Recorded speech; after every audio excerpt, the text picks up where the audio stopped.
Welcome to Millennials Meet Liberty, your source for searing hot libertarian takes on the world's weekly headlines. Here's your host, Colt Thompson.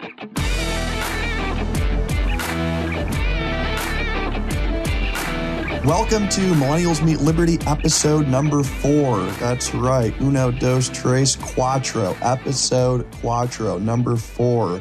Happy to be here with you all. I want to devote today's episode to something a little bit more specific than in previous episodes. I'm going to discuss college sports and in particular college athletes being compensated for playing those sports at their respective universities. So going forward, the reason I'm going to discuss this is I really wanted to use this podcast to speak on weekly news topics. And just this past week, Governor Gavin Newsom, the liberal cuck out of the great state of California, signed a bill, or I guess it is now law, authorizing or permitting the athletes of universities in the year 2023 and beyond indefinitely to sign agents, which they were previously not allowed to do. And in addition to that, secure endorsements with whatever company they so choose fit. Not quite compensation directly from public or private universities, but some wiggle room for compensation. Now, just because Governor Newsom and the members of the Assembly or Congress in California make these decisions, in particular with this law, does not mean that the NCAA has no recourse. I could talk a lot about this topic for probably hours, like I can for a lot of things, because as you guys know, I'm quite the motor mouth and magpie, and really just big fan in general of college athletics, in particular basketball and football. But I just really want to talk about the issue of compensating players in general and what that would look like, because this debate has popped up and really, I guess it's really creeped up in the past few years.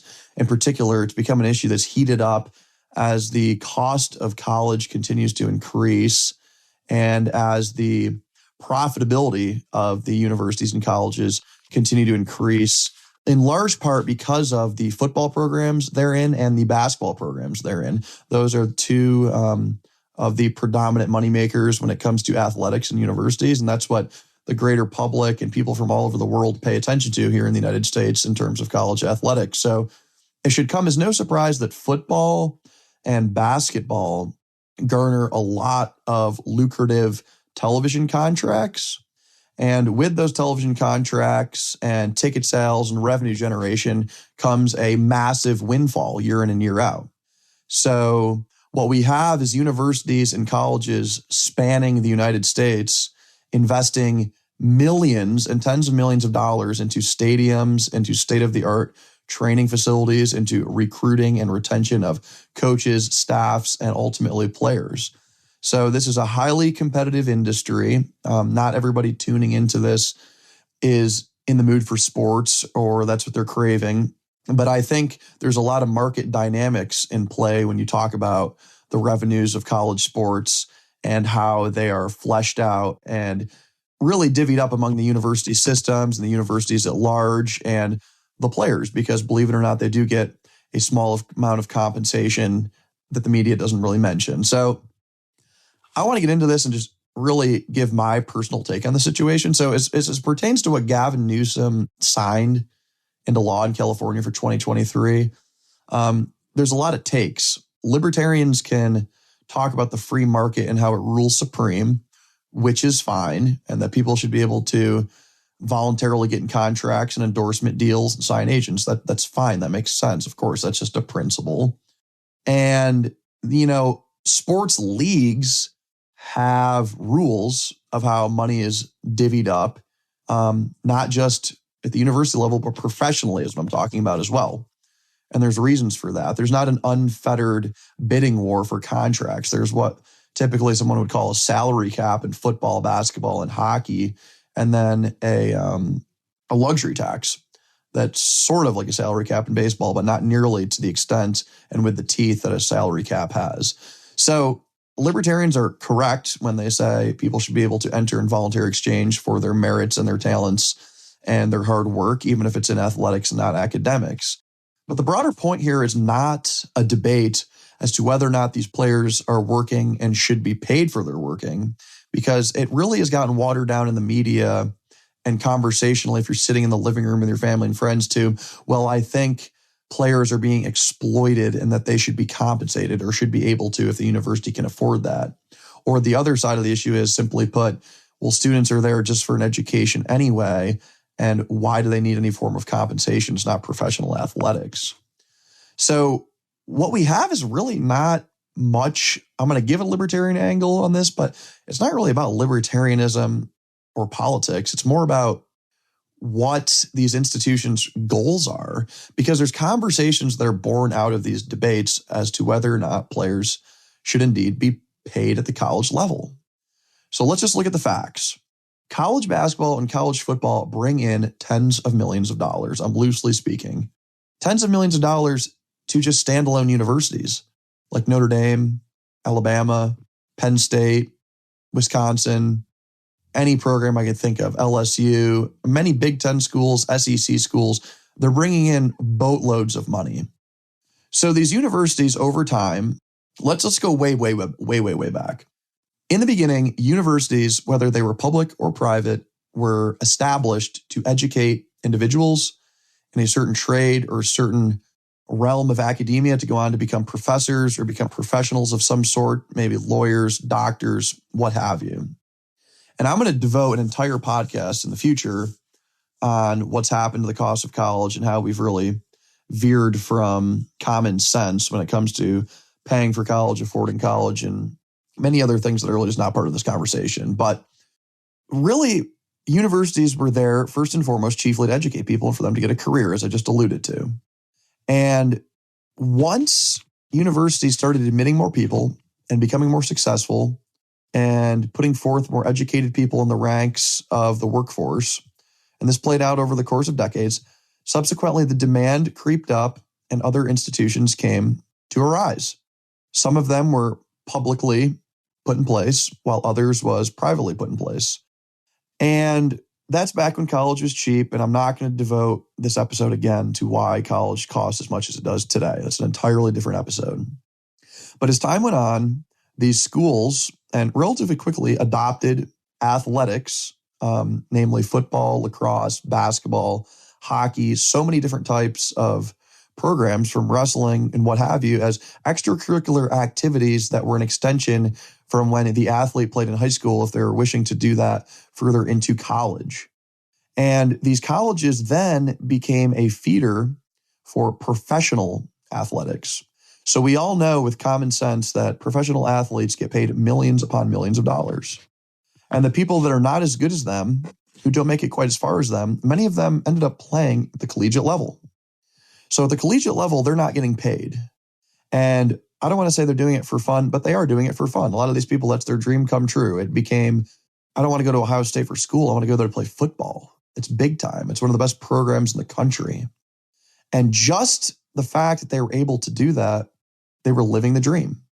And there were people there who were recruited, and there's still some student athletes there who will eventually go on and play professional sports and make those millions and millions of dollars. And Ohio State is a great place to make the leap to the NFL. If you're one of the best players at Ohio State, you're going to be drafted, and you're probably going to make an NFL roster. So in its own right, athletes going to college have this opportunity to make it to a professional level sport to earn millions of dollars. Well, what we have seen is athletes playing as a collective on these teams, and these teams generating enormous television revenue and ticket sale revenue that directly goes into the university's pot of money or the NCAA's pot of money to which to be divvied up amongst the conferences and divvied up amongst their teams. So I don't want to call it a scheme, but it's basically, and I have my problems with the NCAA, but there's a reason for why they do all of these things. There's bigger leagues, there's smaller leagues, there's not as competitive leagues, they're Division I leagues, they're Division II leagues. There's all these different types of leagues and conferences. And players are not paid a salary. They are not. And the idea was that players, and right, wrong, or indifferent, the NCAA wanted to make it clear that players are there to get an education first and be an athlete second. So the compensation that players are earning is there. The compensation is they're getting a full ride for the most part. Title IX has pushed for women and sports that are not as popular to get some forms of compensation via partial scholarship. But let's just talk about the big time Division I football programs to make it simple. These guys are getting, for the most part, an entire full ride scholarship for 4 years if they choose to stay and not flunk out and choose to pass, which isn't very difficult in most universities. And they're getting room and board also paid for free. In addition to that, they're getting these world-class practice facilities. They're getting world-class football stadiums to play in. And they're getting exposure like no other on social media and, again, television.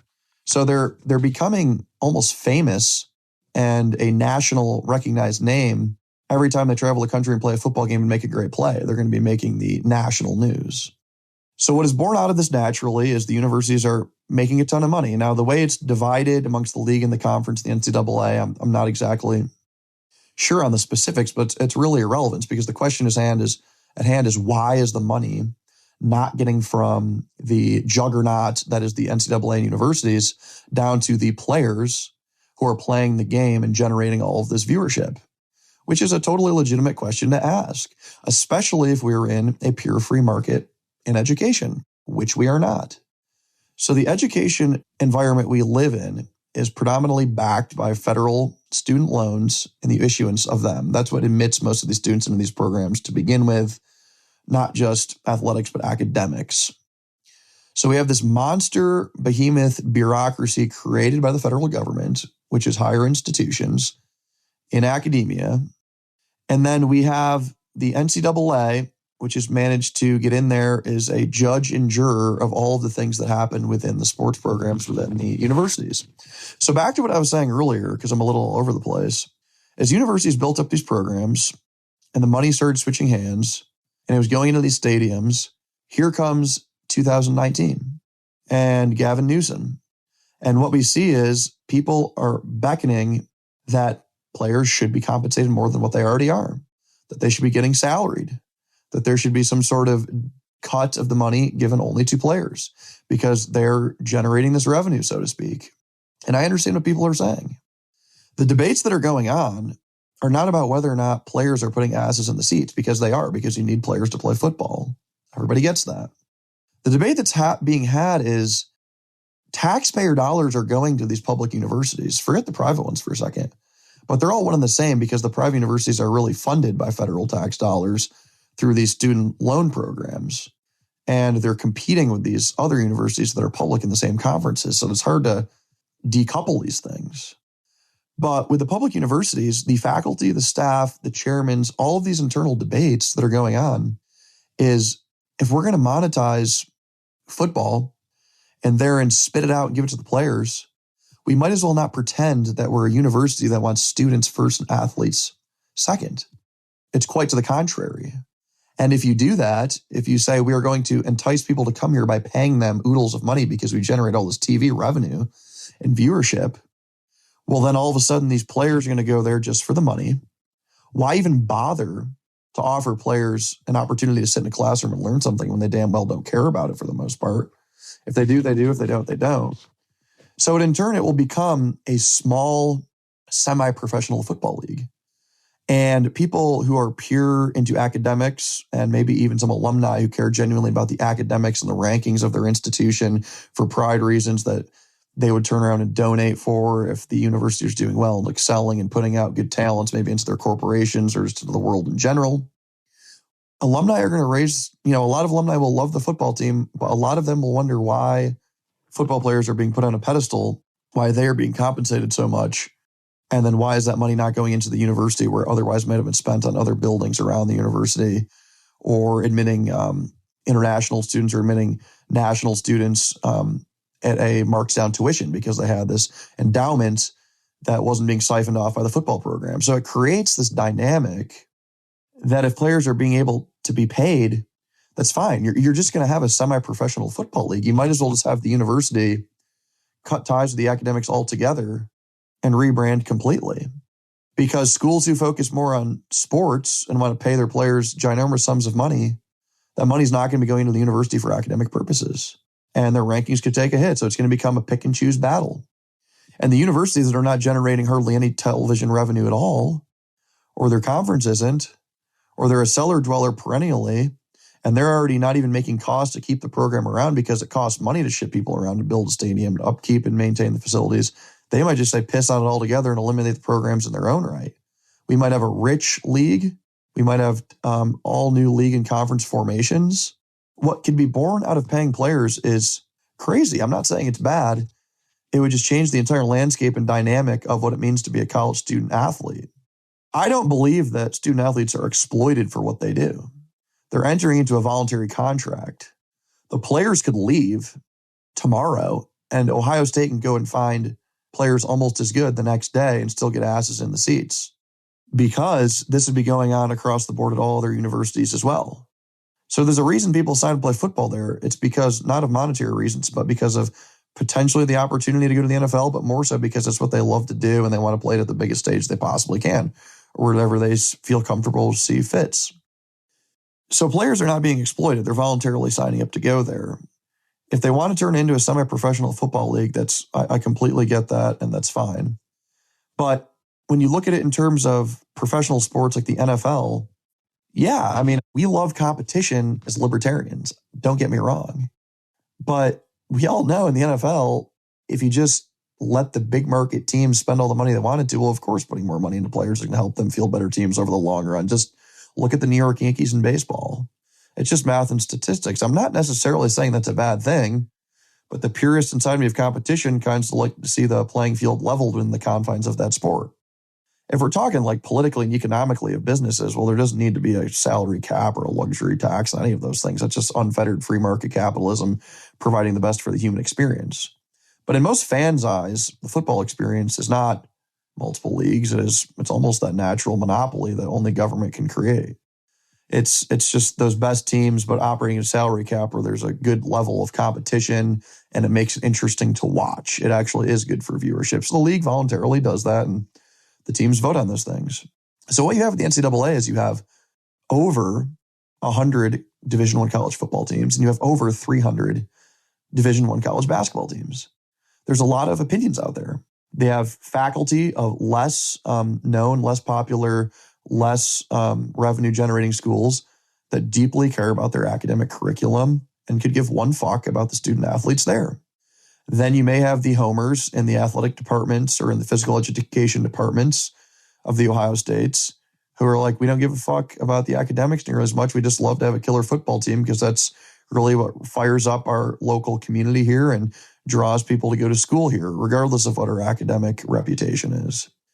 So there's all these different infighting and commotion and different opinions and all these things, and that's what's hard to flesh out. That's a decision it sounds like the NCAA can kind of make, but it all gets really ugly and nasty when you have public university funds and private university funds, because they're two separate beasts. Forget the student loan thing for a second and just pretend that students really paid their own way to some of these schools and they were affordable. Well, at a private school, they can flat out openly admit, here are what we're investing in our academics and here are what we are investing in our athletics. And this is where the chips fall. And the market can determine, and by market, I mean the students opting to go there, whether or not they want to choose to study there, can say, well, I've noticed that they've paid a lot of attention to their academics, they've invested in their faculty, and there's low turnover, and there's small class sizes.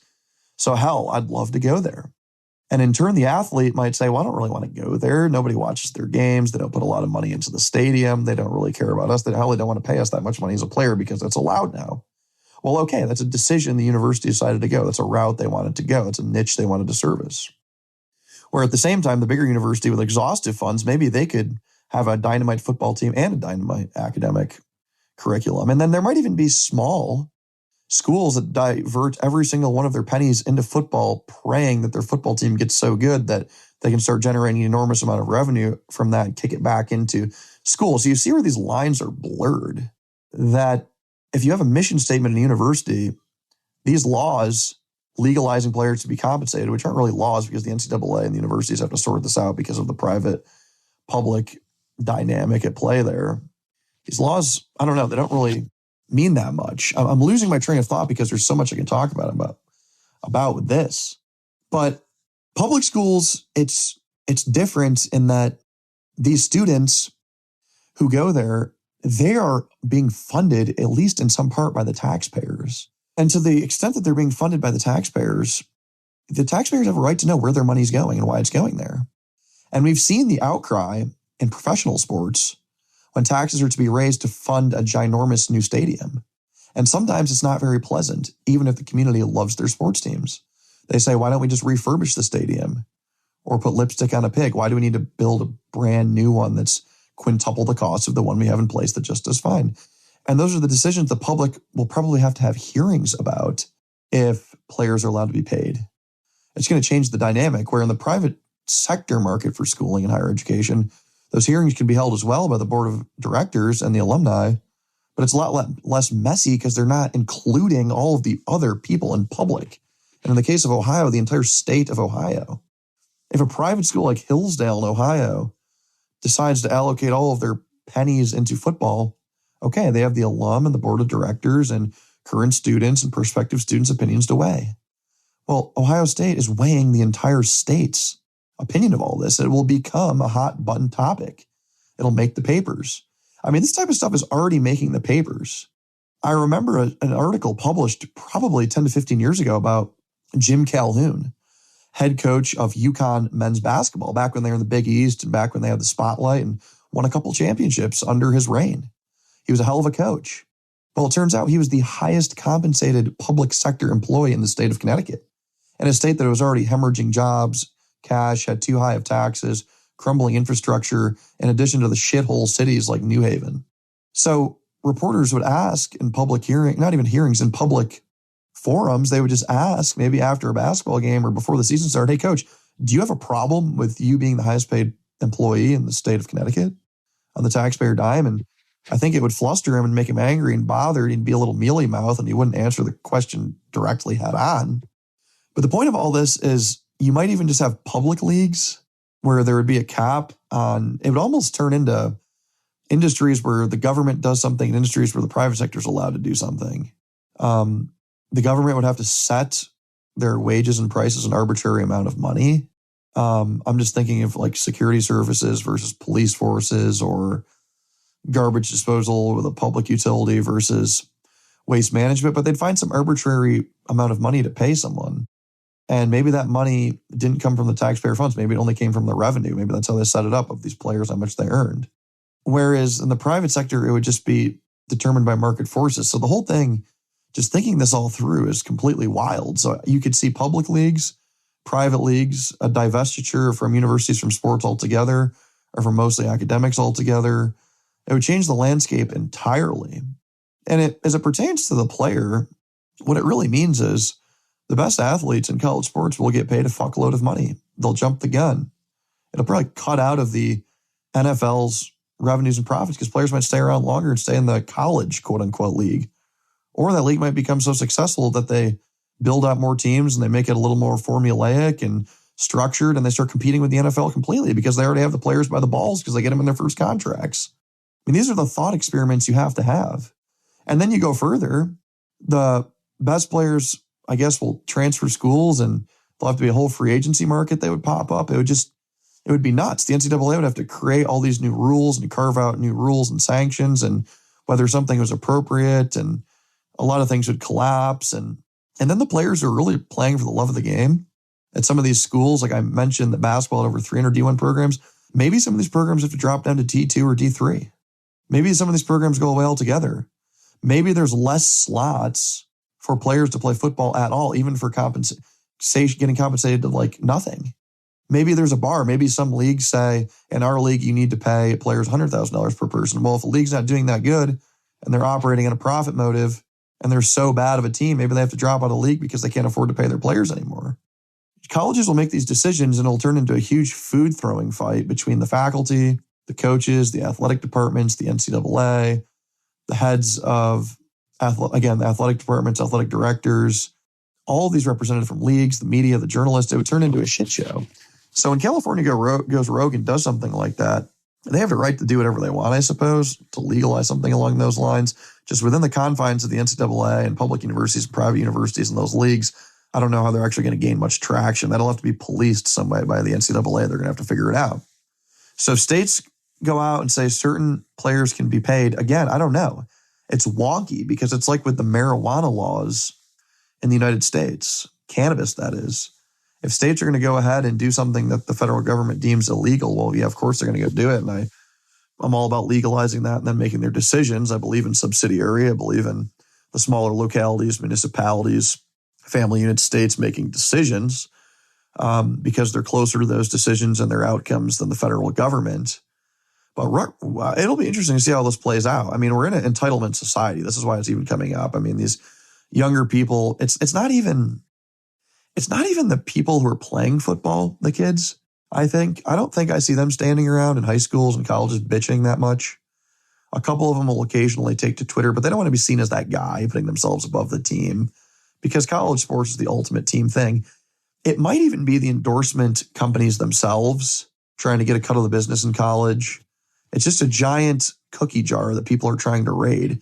It might be the agents themselves trying to get in on the action quicker, to get into that market quick and grab people and sign people to contracts that, gets them paid and the people fizzle out. They don't go to the pros anyway, and maybe they even lost money. But I don't really know. There's a lot of reasons why. And I really don't understand it, I guess. I mean, I call me a purist. I don't mind the situation as it is. I don't like the NCAA much. But if you're going to call yourself a university, I mean, there is questions to be asked as to what's more important, your sports teams or your university departments. And you can have both, but not every school is going to be able to have both. That's the reality. They're going to have to divest or do something different or pivot or rebrand themselves or something. Go all in on something, maybe not go all in on something. It's tough. Believe me, it's a lot more difficult to get a winning college football program, a perennial powerhouse, than it is to generate world-class faculty. Because raising millions of dollars and paying people millions of dollars, hundreds of thousands of dollars, is a lot more tall of a task than these college professors who do not get paid nearly as much of that. And there's only a finite amount of spot on television during the day for people to watch big-time football. The best players will be shown, whereas there's hundreds and thousands of options to get educated by Joe Blow professor. So that's kind of my take on all this. My take is that I just want to eliminate the federal student loan program completely and have a free market in education. And if they all want to pay players or allow them to enter into contractual agreements, well, by all means, please let them do that. That's fine. But just keep in mind that there might be some semi-pro leagues or professional leagues that are born out of this, and that's something the NFL would have to contend with, and we can see what happens. But as a sports fan, I don't mind the system. I still love watching college football and college basketball, and I think it is important that there is a distinction between private sector dealings and public sector dealings. And we should not broach the issue as libertarians that paying athletes with public sector dollars is a good idea, because it's a terrible idea. The money belongs in the hands of the people who earned it. Taxation is theft. People who generated their income productively and having it seized by the state or the government in which they reside and then passed on to football players an arbitrary amount of money, not going to fly. But the private universities that are backed by their donors and their endowments, if they want to go and pay players, and this is in fact legalized across the NCAA and country, have at it. That's a decision you guys are making there, and the consequences will be reaped as such. So that's my view on everything. It'll be fun to watch this unfold. I don't pay attention too much to it because I just like to watch the sports. But I wanted to give the libertarian-esque view of that because that's in fact what I am. And we've been about a half hour on this podcast, and I've had a great time shooting this one. Mash those social media accounts. Follow me, subscribe with me. We're going to ramp this thing up and have a really great end of 2019 and build up 2020 even bigger. So thanks for listening to episode 4 and have a good one.